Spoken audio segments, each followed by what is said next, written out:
Is Halo Campaign evolved, not installing through the Xbox app or Microsoft Store on your Windows PC? If the download is stuck, the installation button does nothing, the game remains on preparing, or you receive an installation error, this tutorial will show you several solutions to fix the problem. First, open the Start menu.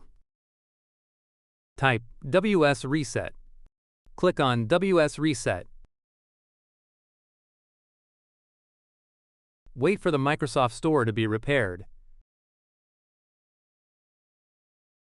Now your store should be fixed.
First, open the Start menu, type CMD.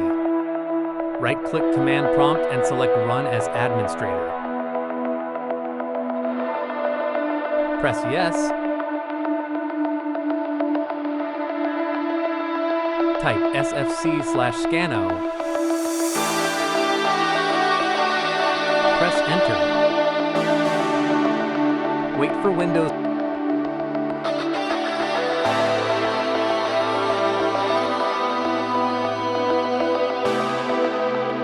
Type Exit and then press Enter.